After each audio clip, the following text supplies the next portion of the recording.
Ferocious weekend storms producing a lot of heavy rainfall through much of southeast Nebraska. A lot of wind damage, whether that be to power poles and trees in the area. And then hurricane force winds we're talking about through much of the area, not only from Saturday, but also again on Sunday. So we're going through some of that. And this is adding up rainfall from Saturday, Sunday, and even into this morning for some, adding a little bit more in southwest Nebraska, close to 2 inches through the weekend and early this morning. But it's largely southeast Nebraska.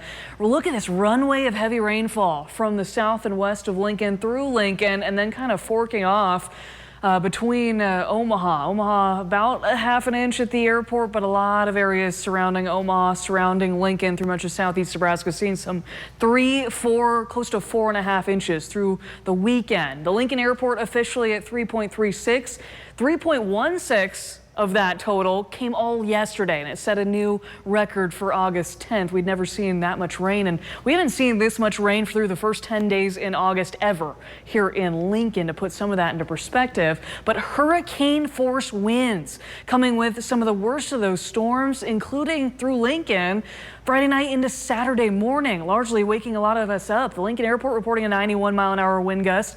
Toward Fairmont, another 91-mile-per-hour wind gust, but 90-mile-an-hour winds reported in Nebraska City and Superior as well.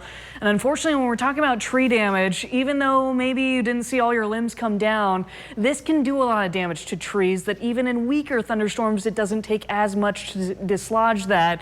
So we'll have to kind of keep our guard through even some of the weaker thunderstorms through the area, maybe even today or in the near future, but a dry stretch coming up so that we can exhale after today. But look at all the wind damage reports across southeast Nebraska from August 9th through the 10th. This is over the past 72 hours. And this, I think, is just scratching the surface. This is what was just mentioned in the National Weather Service, and they were able to input a lot of the area, but extensive damage, unfortunately, for a lot of us, and some of us still waiting some power. So we need a view like this on Monday to kind of come together and eventually get to a break in the soggy stretch that we've really seen through much of July and now into early August. Temperatures are closer to 70 degrees, eventually warming up to the middle and upper 70s, closer to 80 degrees to the north. I think with areas of rain down closer to the Kansas border and up toward Lincoln, we're going to be a little cooler with the cloud cover. Still muggy, though, with dew points in the middle and upper 60s to around 70, with winds that are fairly light. But there's a look at some rain. There are some thunderstorms trying to creep up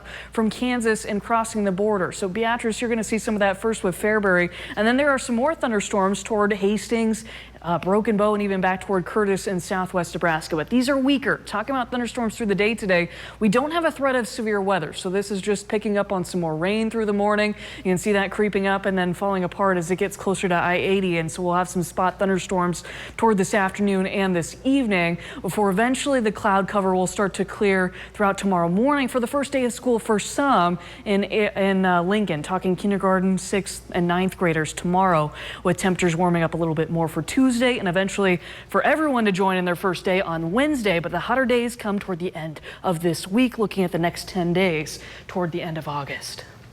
All right, sounds good. Thank you very much, Jessica. Now to our classroom.